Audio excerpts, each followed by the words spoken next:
Yeah, it was so great. Mm-hmm. Mm-hmm.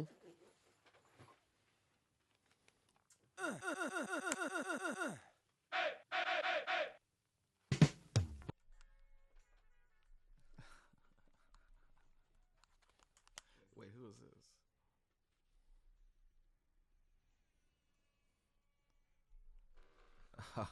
You know who this is? uh, is Marvin Gaye? Mm-mm. Who is this?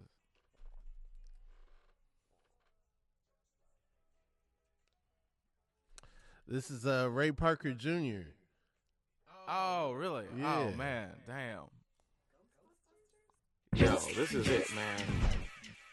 That's music, bro. Yeah. That's music. He was a child prodigy.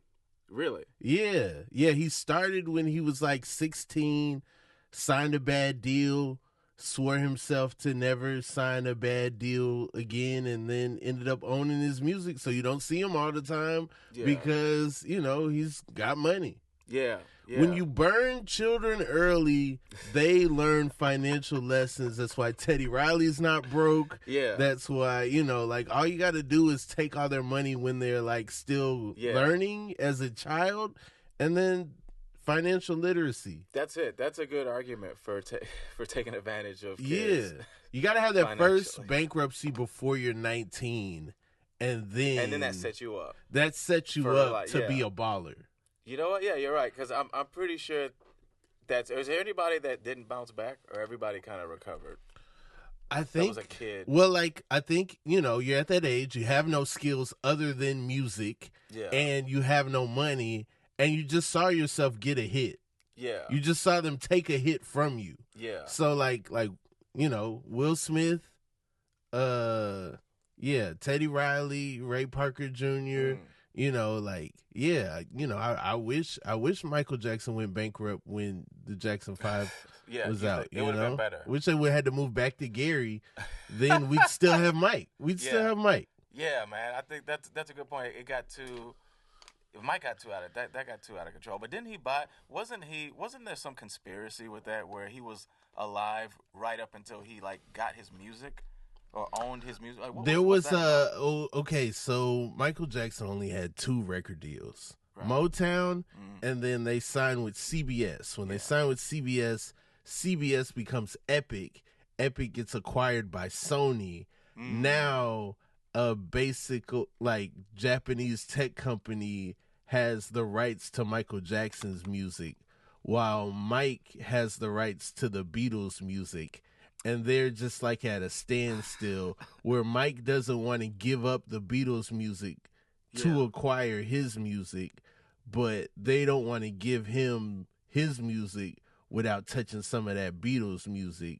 And so then that's kind of the end of Michael's life was just kind of, all right, nope, we're not putting the Beatles on iTunes. I'm sorry, Steve Jobs. Yeah. This is the future, but I got to keep these coins close, Yeah, and how did he what made him acquire the Beatles music? Was it just a business move? He was okay, so Paul McCartney was you got to own your music. Basically, we messed up when I was younger. We sold off the Beatles music. And then the guy who owned the Beatles music died. They were auctioning it off. He was like, Mike, you got all this stupid bread. You got all these diamond gloves and stuff. Yeah. Can you throw me some bread to buy my catalog back? And Mike was like, I got you. Then Mike called up and bought it. Oh, okay. And then him and Paul McCartney fell out. But it's like, dog, you old. I don't need no more tracks from you. You don't got to be on Bad. You don't got to be on Dangerous. You don't got to.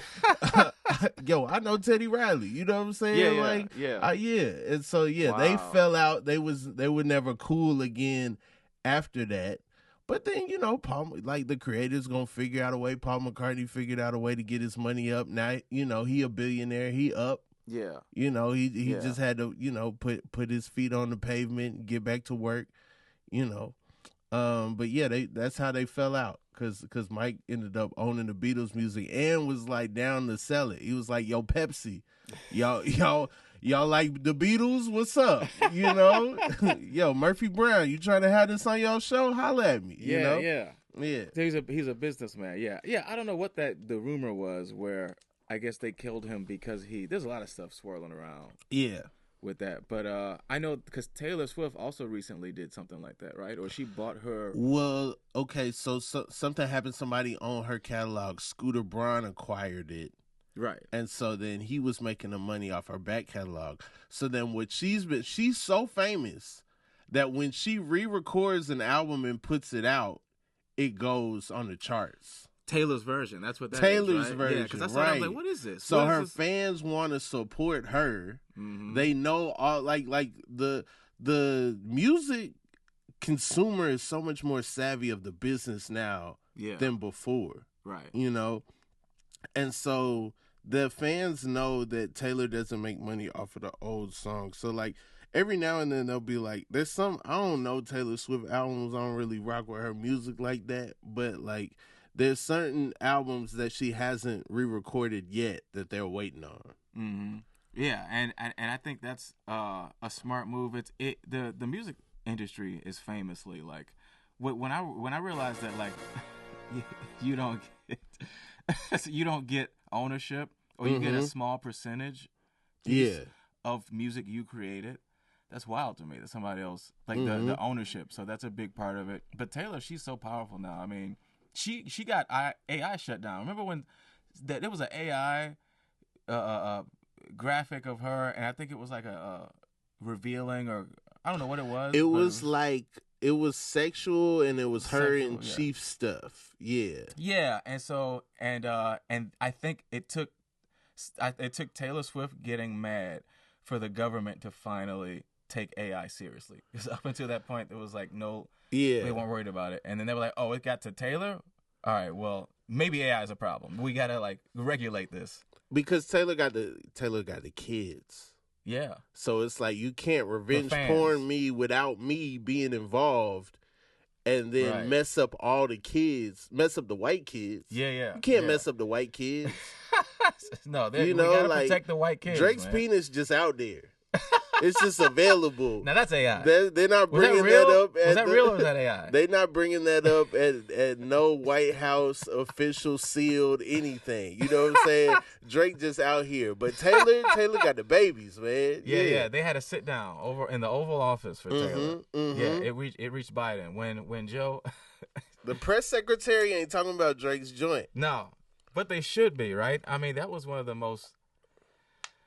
Wildest things. I wouldn't know. I don't have a lot of knowledge on the subject. Really? Yeah. Well, can we pull it up? You want to see? That's the one rule of this podcast. We don't pull anything up. We don't Google anything. We don't look anything up. It's just what's in our brains. I can describe it. We got Tre Stewart in the building.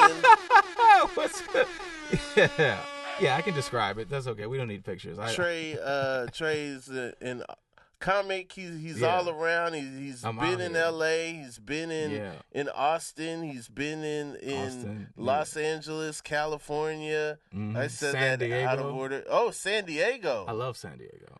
Wait, like you've been there or you lived there? No. But I was there. I mean, I was there for so long because in L.A., when I first got started out here, there wasn't a lot of time. And then I remember going down to San Diego. And there was just so much time. I mean, an open mic in San Diego was like a packed audience. So, yeah. It's important to figure out how to get in front of people. Oh my God. When you start stand-up comedy. Absolutely, yeah. And you see a lot of people that like are still to this day performing like they're performing for their friends in the back of the room, like other comics. They don't know how to do. They don't know what to do with a crowd. You know what I mean? There's the creation of material, but then there's also the performance, and you learn the performance in front of hardworking people who are not comedians. Yeah. They worked. They're like middle class, middle aged kind of people. I mean, to me, the hardest crowds because then I started technically in Detroit. Okay. And older black people are some of the hardest crowds. Shout out. They are. No, older black people, because they have their idea of show business is from hundreds of years ago, it feels like. It's like, you better do something spectacular. Yeah. Like I saw the Nicholas Brothers in my time.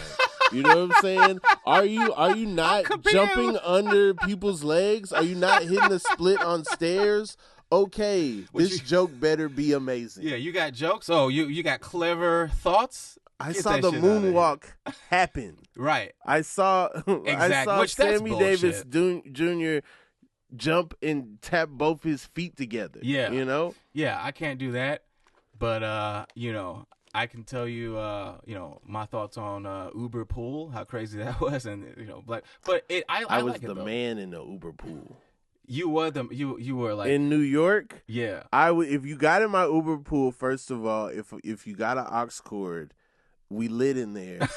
It's pre-streaming. Everybody don't have access to every song, so I'm pulling out the iPod Classic. You know what I'm saying? And I'm matching the vibe of the consensus. So if it's 4 of us in there, I'm going to figure out what the middle of all of us is, you know. But as people leave, it gets more towards my taste if I'm the last person in the Uber. Right. Also, I'm making connections. Yeah, networking. I'm networking. Did you ever pull any chicks? Because that was like a good dating app too. I was wingmanning. I was hosting the love connection in there. Yeah, so like a lady gets in the front and then a dude gets in the back. I'm trying to hook them up.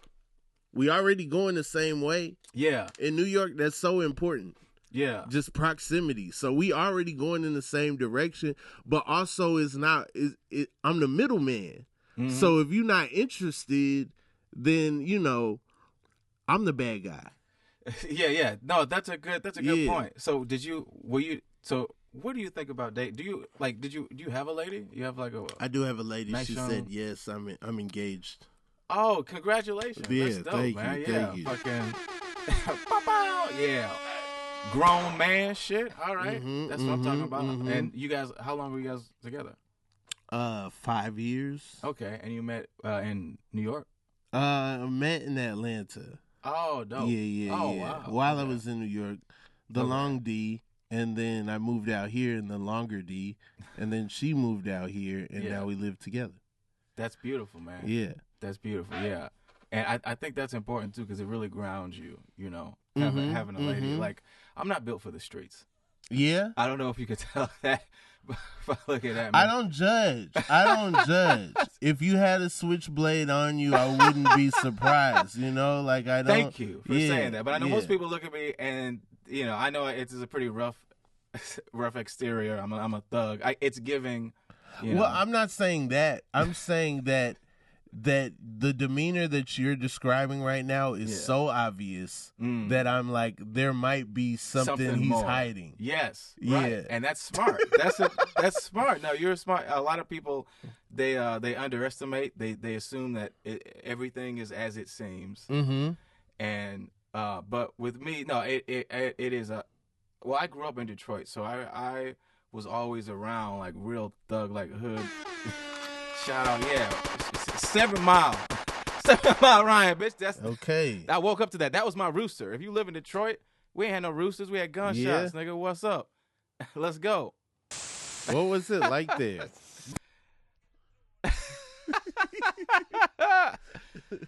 Yeah. Yo, it was so I'm straight hood. I'm straight from the streets, but you know what?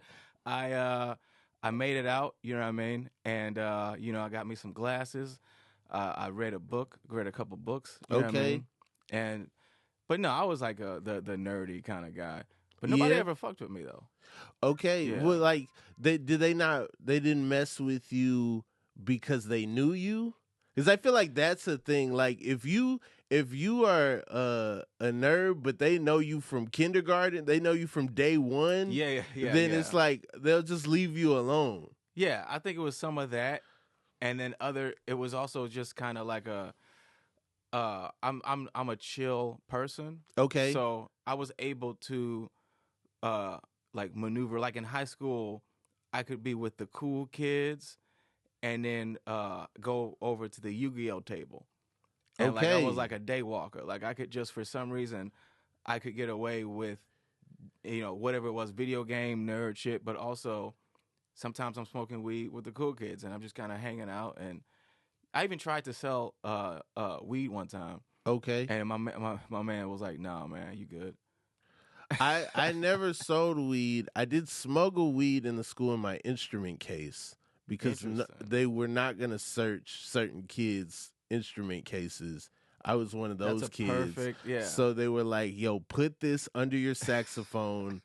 And then I'd walk into school because Yeah. we had metal detectors, and if it went off, they would like, go through your stuff or Me too, whatever. yeah. I was a kid. My floppy disk was in a case so that it didn't get messed up by the Yep. metal detector. Yeah, You know yeah, what I'm yeah. saying? So y'all had a Yu-Gi-Oh table? It was wild. What Yeah. age is this? This is like high school. High school? Oh yeah. See, I feel like my high school, no one had the space to do Yu-Gi-Oh.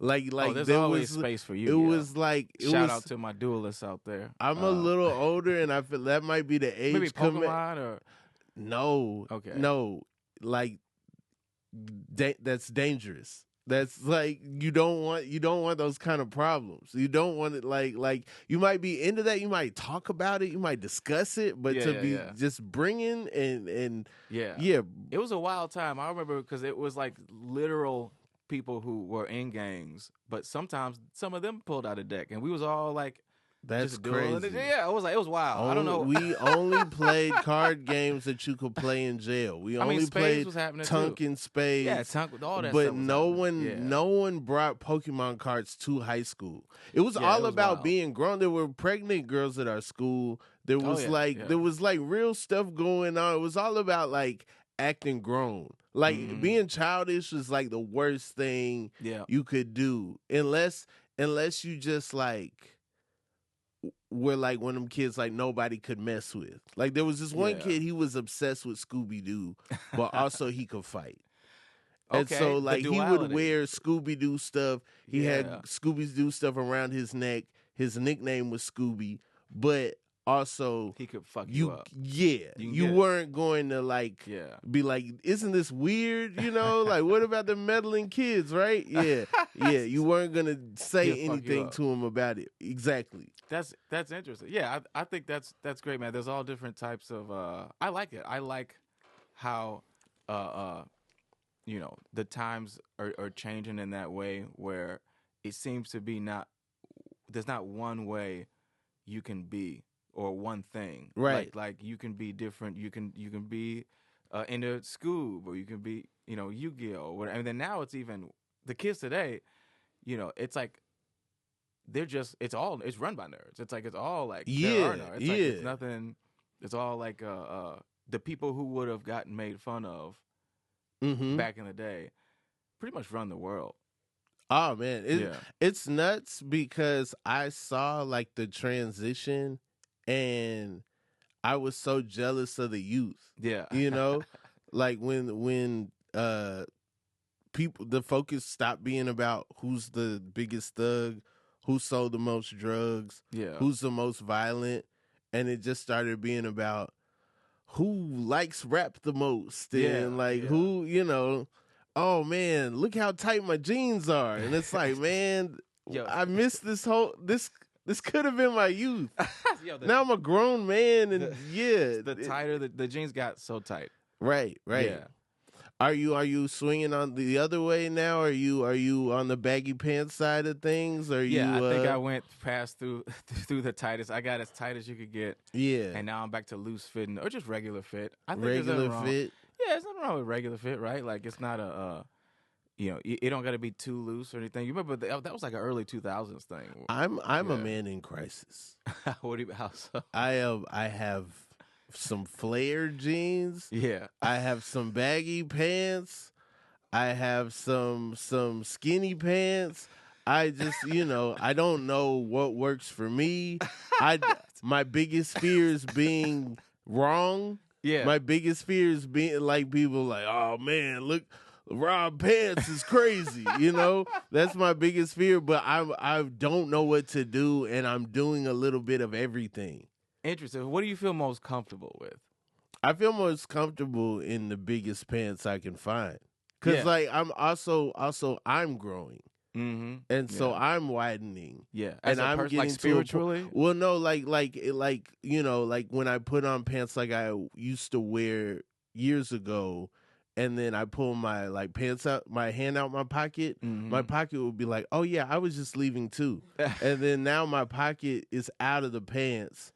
Yeah. And like nothing wants to be near my legs anymore. Got it. Yeah. Yeah. Yeah. I think I think now it's great because if you do whatever you feel comfortable with and you're all into that, and LA is a perfect example of there seems to be no fashion. It's almost like whatever you walk out the house with, if you wear it with confidence. I've seen some wild shit, but if they walk around with like, yeah, I'm fly, you can look as ridiculous as you want, and people respect it. It's post-COVID too. Yeah. It's like we were all in sweats for like at least 1 week. So now you'll go to the nicest restaurant in town and you'll see someone there in sweats. Yeah. And it's like, I remember when they would turn you away at places if you weren't dressed appropriately. Yeah.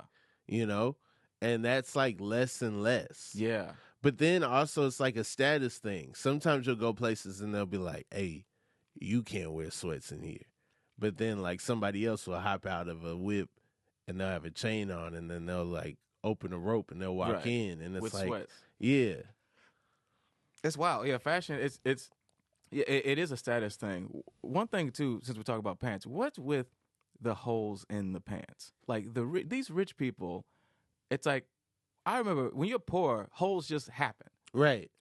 Yeah. But now we got people pre-buying. You baseball slide wrong, now you got a hole in your pants. Right. But now it's a fashion thing. I see like so many guys where it's like, there's just holes already designed. And it's like, why is poverty a flex now? But it's fake poverty. I don't know, man. I always thought it was covert ventilation. It's like, like if I put vents in my pants, that's whack. But if I disguise it as a hole, now my ankle could breathe. Yeah, I think, but it naturally happens. I guess it's just a one way that people with money cosplay as being poor.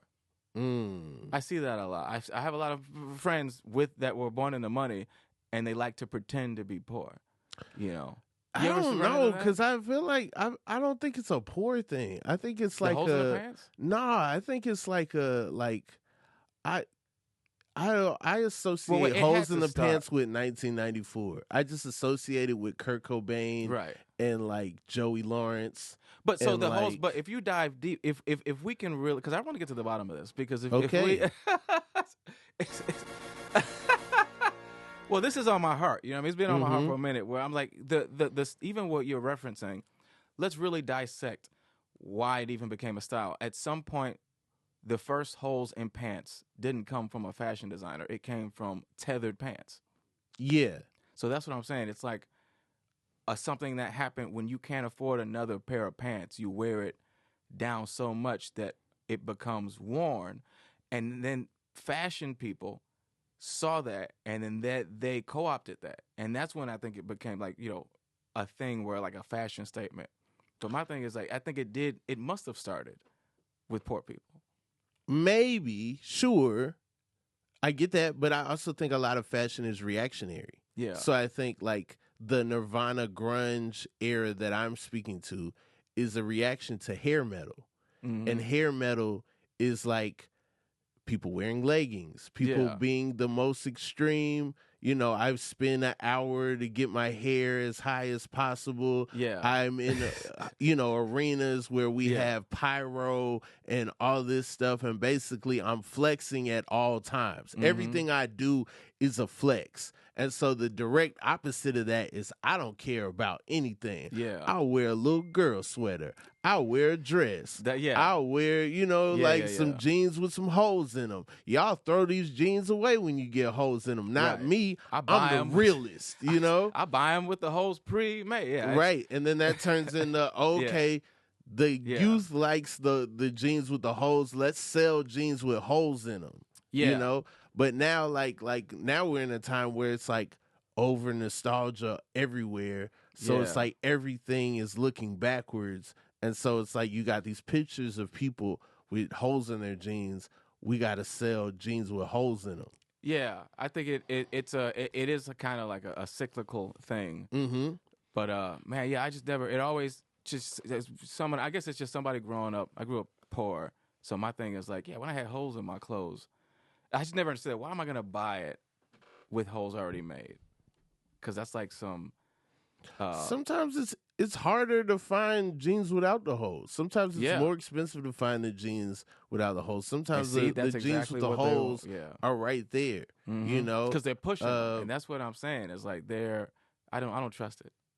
I also there's a market for you go wear these new jeans until they get old and then you can sell them back.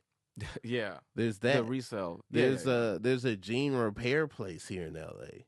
And so if you Oh, bust through wow. your jeans, which I have, they can repair the jeans. And if they are those expensive jeans that you could sell back, now you could wear them longer, get them more distressed, Yeah. and like sell them for so there are rich people who will buy jeans that were sold brand new, distressed, worn to the beach, Yeah. got salt water in them, only washed a couple times over a year, Yeah. got all grimy and nasty and stuff, Yeah. and then they'll buy them and then wear them like they did it. Yeah, and that's what I mean. Yeah, it's almost like you're that's cheating. Yeah. It's cheating a Yeah. little bit, like wear them out yourself. Mm-hmm. But that's capitalism, I guess. That's capitalism. Everything For ties sure. back to capitalism, man. Yeah. Trey, you're revealing your hand too early, man. You know what I'm saying? That we normally don't want people to know that you're smart until like the third act. We don't really say stuff like that. No, yeah, I'm just playing. Trey, do you believe in other universes? Oh yeah. Well, I think if I can only go off of what much more smarter people than me have already said, and I think a lot of them. Yeah, shout out, shout out to the nerds. It's fucking a lot of people, a lot of people said, yeah, we have multiple universes. Mm-hmm. Or are you talking about the Marvel Cinematic Universe? It could be the Marvel Cinematic Universe. It could be the BT New Edition Cinematic Universe. Whatever universe, I do. I believe in multiple universes, probably multiple timelines. There's theories out there that time is all happening at once, and we're just individually experiencing it. And as far as a conscious level, we're all a part of one consciousness, whatever it is, where it's like God or people call it the universe. Okay. Yeah. So that means like we're all connected? I think that there's a lot of evidence to say that, right? Like, okay, we human beings are very connected. I mean, one way you can see that is, what's the worst thing you can do to somebody? Isolate them, right? The worst criminals, you put them in solitary confinement. What's crazy is that like you'll go crazy and hallucinate. Why is that? That's how much we need people. We need other humans, because if we're alone, we'll hallucinate. What does that say about the nature of reality and how we ground each other? Interesting. Yeah, I just feel like that's Do you ever feel like when you're on stage, like everyone has a collective experience sometimes? I think so. Yeah, I think that's part of like what we do, right? Is when that's why I feel like live entertainment, stuff like that, is so important. And I'm glad that it came back, because it was a while after COVID. It was like, are we ever going to be allowed? Even this, just three people in a room. Yeah. Is like, is that ever going to happen again? And we went full swing back to now. People, we're all in, our audience can enjoy a comedy show, and we can all have this experience together. Yeah. And I think we even appreciate it more now. But it is a collective. I think it's like a whole thing. We'll go to a show. We'll be like, I'm not doing anything 2 weeks after this date, just in case I get COVID at this show. Yeah. You know? Yeah, man. It is. It is a, and maybe there is an energy you can tap into it is almost like a magic trick. People call it the flow state, where you'll see sometimes somebody on stage and they are really present. Yeah. And that almost there's nothing better than that, than somebody being like Chappelle is like obviously famously really good at creating that presence. And I think when you're present and you got a microphone and you're in control of a lot of people, because it is almost like a hypnotic state when you're in a group, and group minds do act differently. Right. So I believe it's not magical, but there's something happening. I do think that's part of why the crowd work takeover is happening, because of what it does to audiences, as far as like they, I think that for some reason people no longer like preparation. I feel like there was a time where like preparation was like the thing, and it was like, dude, I went and saw the opera. Man, they must have practiced a lot. Yeah. That was crazy. And now it's almost like, man, come on, man, hibachi it. Cook it in front of me. I won't know that it's real unless you make it in front of me, you know? Yeah, you're right. And the crowd, that a lot of people do, plus that's the easiest part of the job, to clip and mass produce, right? Like you don't need to. And but I'll be seeing some of the most weakest interactions. Like what I'm not even like I'm not exaggerating that much when I say one time I saw a clip where it was like the most unimpressive interaction. It was like, hey, what's your name? Steve? Oh, Rob. Oh, I thought you said your name was Steve. And it says fake Steve, right?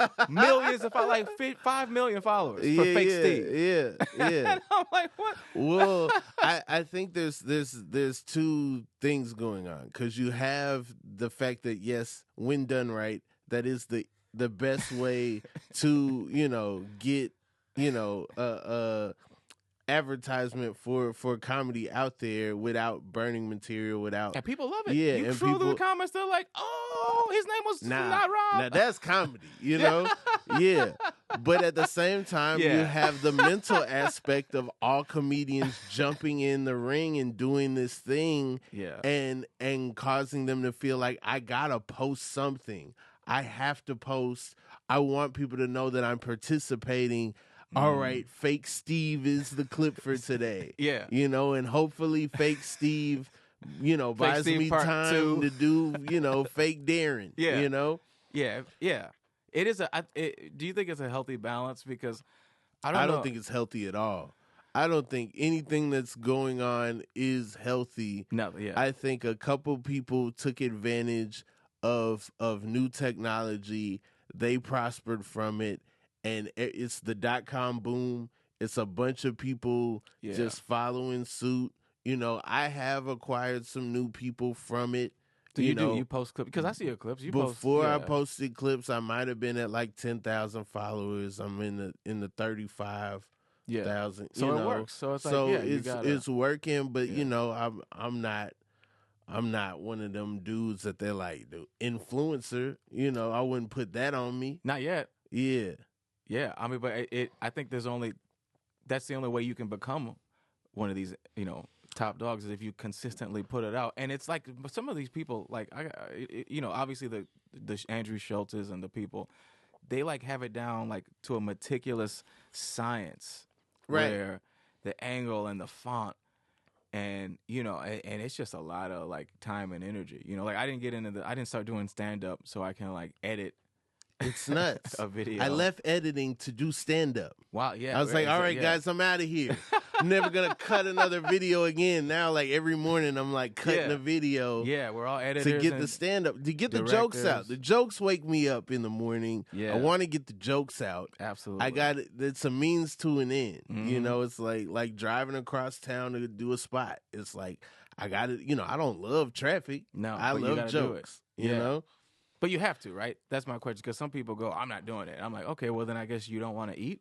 The algorithm was loving stand-up at a time where I got started doing it, and then I believed that I could joke my way to the top. Mm-hmm. And now I'm like seeing the algorithm doesn't care about stand-up anymore. And now I'm just like, am I just shouting at the moon?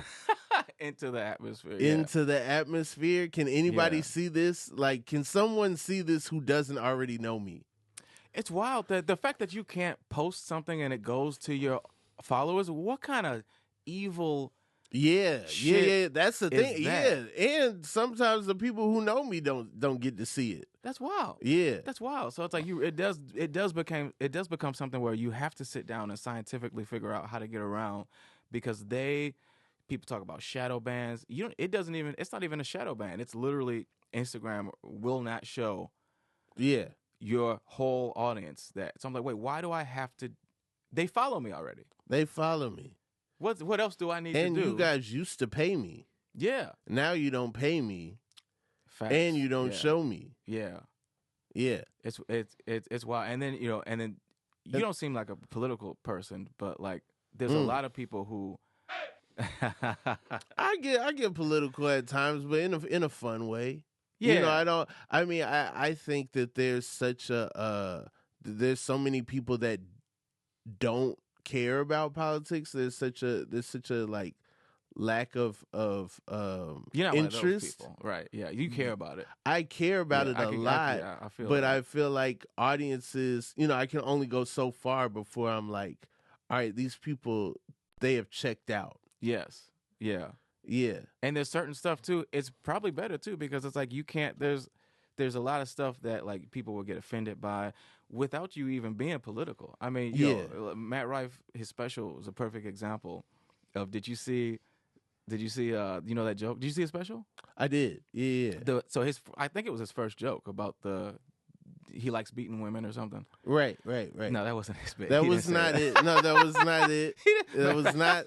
It's not a direct quote for sure. I'm paraphrasing. Yeah. Matt But there was like, isn't it funny? There was a joke where the joked punchline, was about domestic violence. That's right, and it was in an old school, yes, like mob kind of joke way back in the day. Yeah, yeah. And the outrage to that was wild, because it's like, it's nothing that we haven't heard before. It's not like, did this really blow your mind? Are you that offended? Right. At somebody making a domestic violence bit?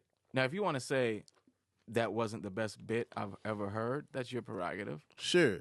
But a lot of people were so offended, and it's like, how do you even? It's almost now you have to pick a lane. Are you, with the super woke people where you're offended at everything, or are you an alt-right comedian where you're like free speech? And it's like, because it's hard to stay in the middle, because even when you don't mean to be offensive, somebody can be offended at some shit. I do wonder what if that would have been as controversial had it not been the first joke.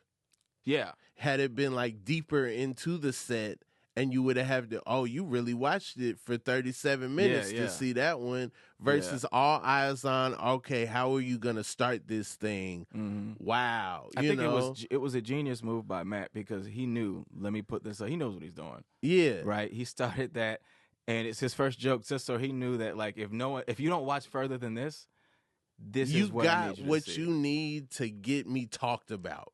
It's a genius marketing and it's move. like, once you hit Netflix, mm-hmm. you've seen the material. Yeah, I want to be talked about. Right, and it worked. And so it works. But like that's scary that like there are different goals. Yeah, like the goals used to just be laughter, be funny, say I was funny, laughter, be memorable. Mm-hmm. Those used to be the goals. Body of work, hey, this is a cohesive thing. This is, this guy should have a show. Right. Those were the goals. And now the goals are like engagement. Yeah, engagement. Start an argument online. And it works because... Be slightly wrong so that people can correct me all day long, you know? And it works because the algorithm doesn't differentiate between a comment that likes you versus a hater. It's all it's an engagement. It's about the amount of words used. Mm-hmm. And normally people explaining why you're wrong uses way more words than laughing emoji, laughing emoji, laughing emoji, fire emoji, fire emoji, fire emoji. So it's almost like I'm incentivized to be wrong Yeah. Not so wrong that you take away my platform. No. But just wrong enough a little bit. that I get corrected a lot. Yeah. And then you argue with people who have different information. Yeah. And then you guys get into a tiff. Like, I had this joke. My most viralist joke was me learning the true spelling of prerogative. Yeah. I remember and that, then me turning that into like, hey, this is not the word. The word is prerogative. Yeah. And then, there's the people laughing at it. And that's cool Yeah. because I'm like, Bobby Brown has so much juice, he changed this word. And then there's other people who are like, well, actually, there's plenty of words where, the PRE prefix. Yeah. And then those people go, man, I bet you real fun at parties. I've been seeing that comment a lot on stuff where like I read comments. Yeah. And then there's somebody who it comes with the semantics, and then someone else, man, I bet you real fun at parties. Yeah. And then them going back and forth. It's about that, but that all helps you though. That all helps the bit. It helps. It helps. People arguing. It hit 1 million. Yeah, man. I said it one time on stage. It Wow. was a tag to another joke that I only could get off in front of people who were down to listen to a joke about Bobby Brown in 2019.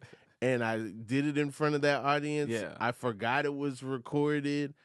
I'm clipping stuff. I'm like, I definitely don't need this. Yeah. Here it goes. I went to an interview. I left the interview and I was viral. And I was like, well, Wow. I'm definitely going to get this now. Yeah. Yeah. And it's almost like you got to lean into it now. Now I'm thinking, why am I wasting my time trying to write bits? I need to just be wrong a little bit and be provocative and get people to get mad. This is what you do. You be wrong in the clip. Yeah. You be right in the bit. Mm-hmm. They get the clips. Yeah. You get the engagement. They come to the show. They like, oh, Yeah. he knew. I came here to give him this pamphlet. Yeah. He don't even need this pamphlet. No, you're right, man. It's funny, and a lot of people doing that, not just Matt Rife, but I'm also thinking about the recent David Lucas kerfuffle. I don't know if you know about. Yeah, shout out to Dave. Yeah. Yeah, that was a very clearly like this is an agitating statement. Yeah. I don't know if you know the bit, but he was like, it was some show, and he's like, he made a joke about I'd shoot George Floyd or something. Right. And that's like obviously, it's I mean really actually now when I say it, it's kind of funny to say that. But, it's not. I don't think it's funny. I mean, okay. I feel like you're capable of making a point of view where that statement is not. I don't think David Lucas gave us enough context for it to be in a place that I could deem funny. No, it was trolling. Right? It was 1,000%. I'm being provocative. Yeah, and it was in response to some audience person.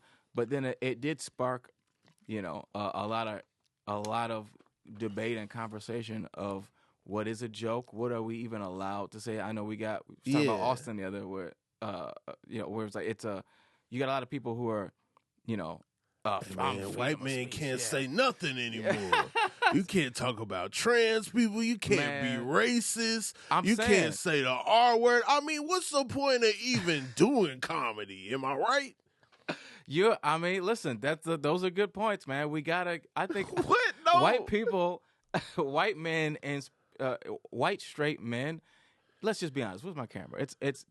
I know you got a lot of white men that listen to this. I don't know who listens to this. It's tough to be. I don't know if it's a lot of white men. Well, you know what's tough about it is to go from being able to say whatever you want to slowly figuring out things that you can't say. I think there's a good balance of, okay, we don't say this for that reason. Society moves forward. There's some things that we do leave behind in the past, and that should be okay. We should be able to evolve. At the same time, is it whose job is it to decide what's the line, what can you say and what can't you say? Like, okay, there's not a bit with the George Floyd thing that's mostly provocative, but does that mean that who gets to decide, oh, well, you don't get to say that? Right. I mean, you can disagree with it. And I think a lot of people do. I disagree. I think with a it. lot of people I would not disagree with it. shoot George Floyd. I think there's oftentimes with those comics there are laughs that I don't feel comfortable with. Yes. There's cheers that I don't feel comfortable with. Mhm. So like when I started, Louis was the guy, Mhm. and Louis had that N-word bit, and it was going stupid. And there was a lot of comics that felt like, I want to be the provocateur. I want to be regarded as the guy. The path is the N-word.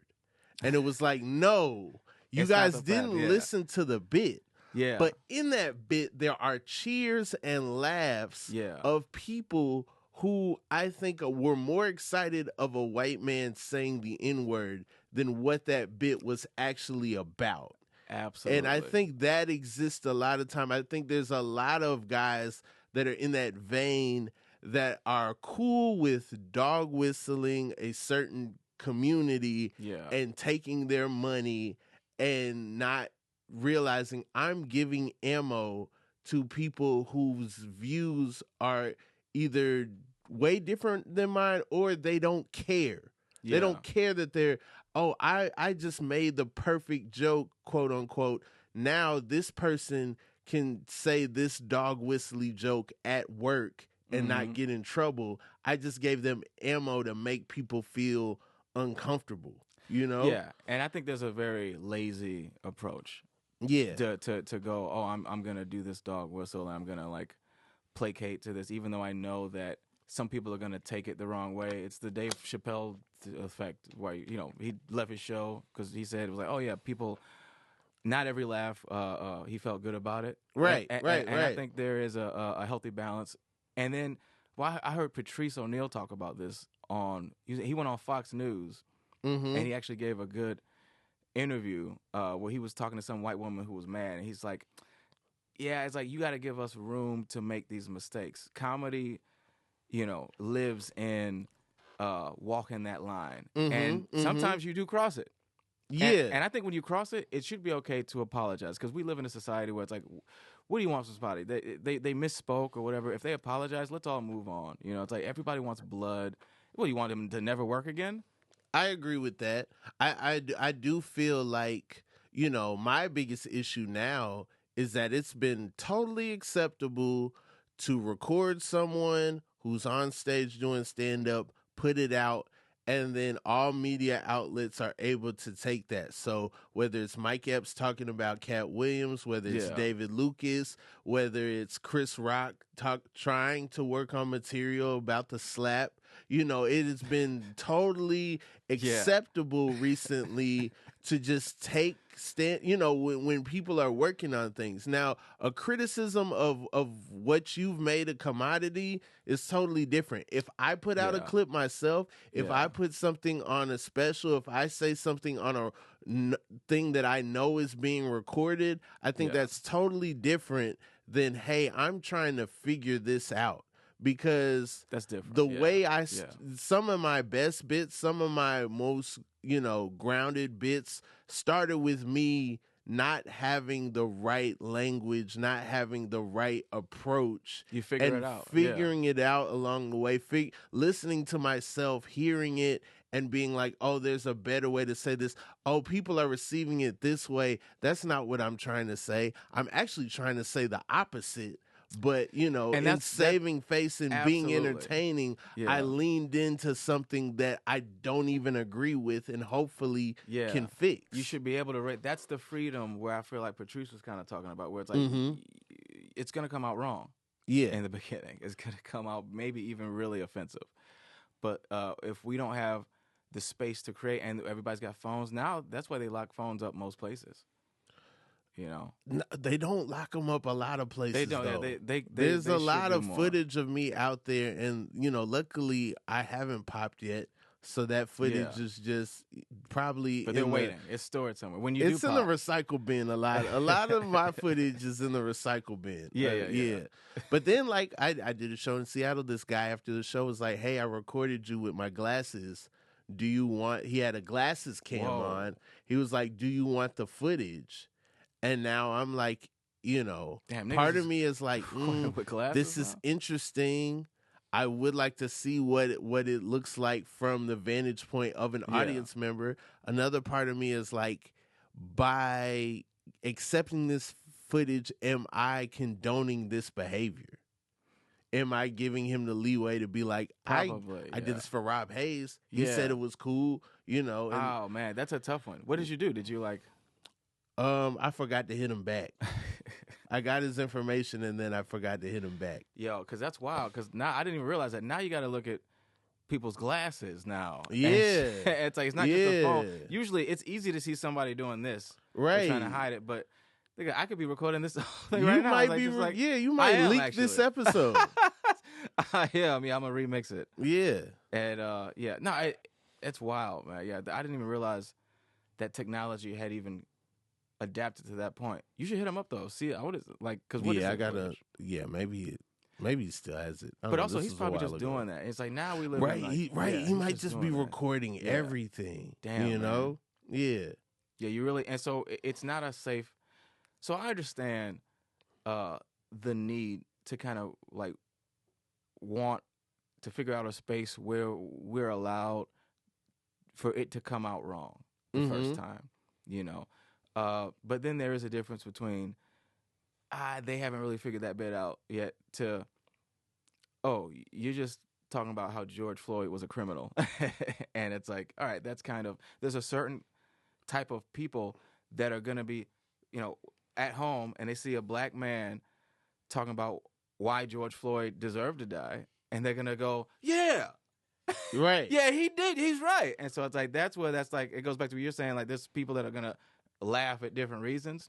So it's like, you don't want to just do that either. If you can try to couch it into a bit, because I had never understood that point of the whole George Floyd thing either, where it's like, you got people talking about his history, his criminal record. I'm like, but that's not what a cop is supposed to do. A cop is not an executioner. So that's it. You got him down. That's it. You supposed to take them in, go through the process. That's it. I Yeah. thought cops were supposed to be rules are rules guys. Right, yeah, but they're not.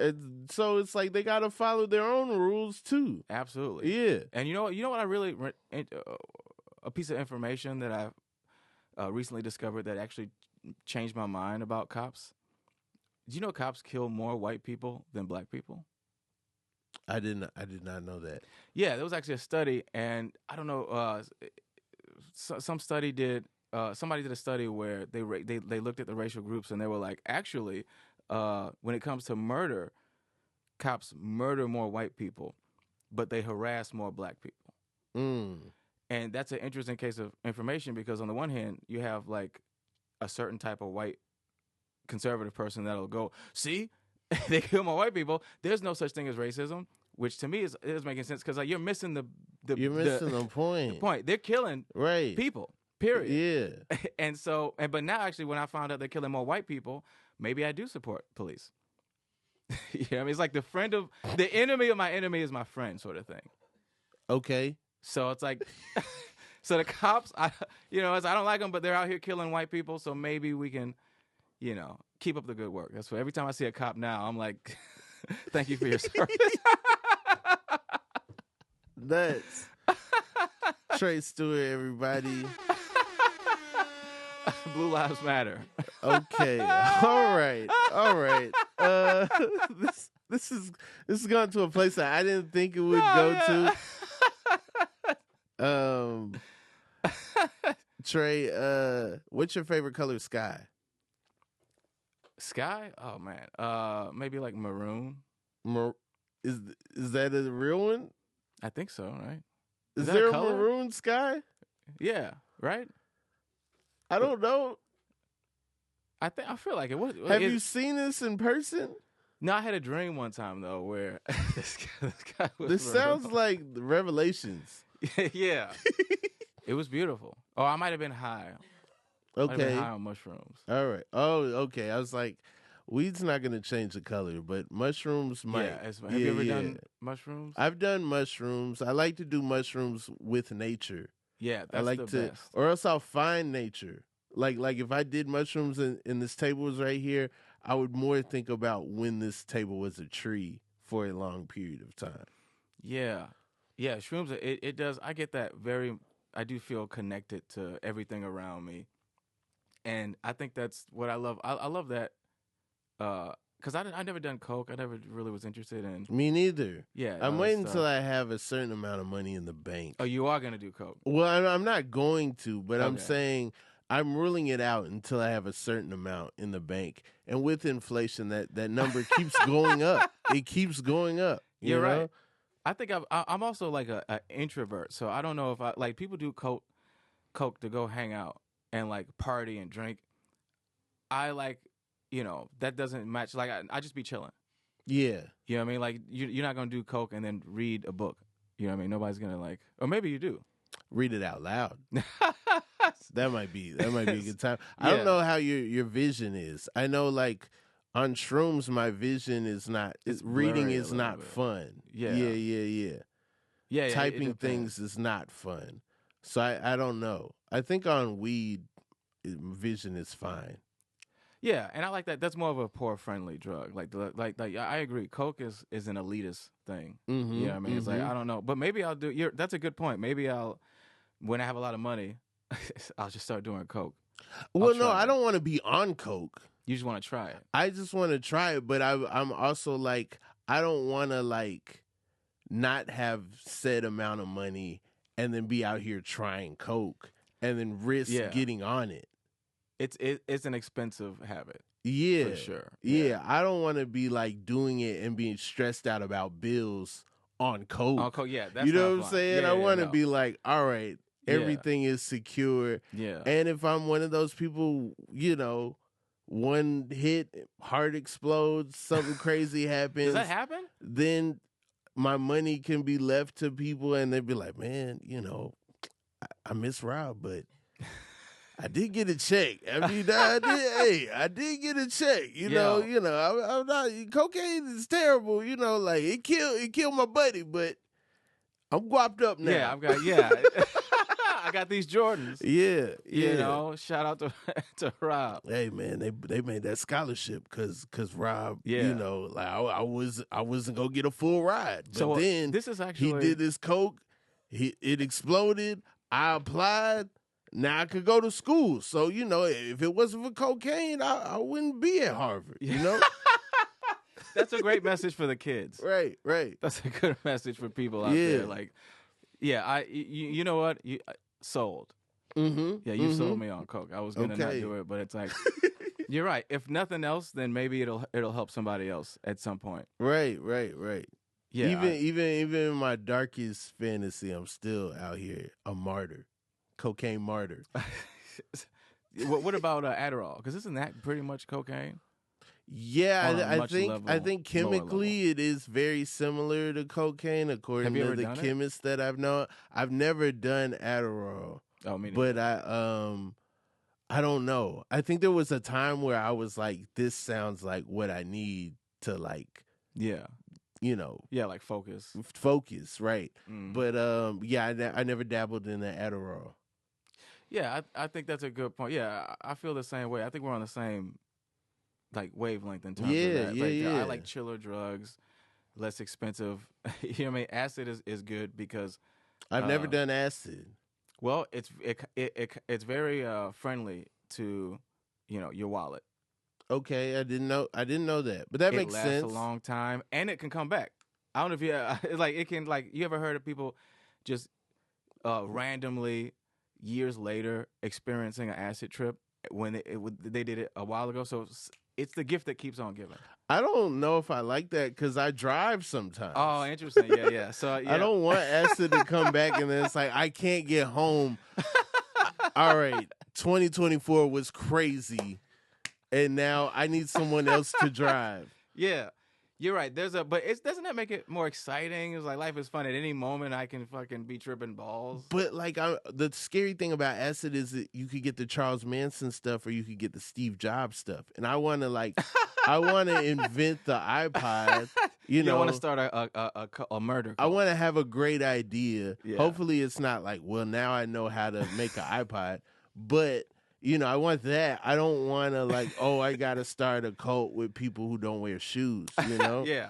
That's another great point. Yeah, I wonder if we can find the brand. Yeah. What brand did Steve? I want the Steve Jobs asset. Yeah, no, these are great points, man. But nobody's ever started a cult on shrooms, I think, right? So Yeah. I'll stick with that. Trey, anything you want to tell the people? I mean, just stay black. Okay. We out here. Thanks for having. I had a good time, man. Yeah. Yeah. Stay black. You got any dates or anything for these black people? When is this? When is this coming out? Yeah, just black Saturday. People. Okay. Yeah, I got some. Yeah, follow me on Instagram, Tre Stewart #1 TRESTEWART, and I put all my stuff out there. And watch out for the fake Roy clips, or what was it, fake Steve? Fake Steve. Fake Steve clips, because they're coming. Stevie's out there. We see you. Yo, Frontin', the album. It's out today, right now. Download it. I would want to have the #1 comedy album in the country. There's only one way for me to get that screenshot. You got to purchase it. You have an opportunity right now. Also, if you want to watch it for free, you can't afford $10. I understand. Everybody don't have $10. Free on my YouTube, on this page, right here. Unless you're listening on Spotify, then you could probably listen to the album for free, but hit download if you got space on your phone. I think I get more money that way. If you're on Apple, I already told you, iTunes. Frontin', the same name on everything. Check your boy out. Dope, man. Fuck yeah, I'm gonna check it out.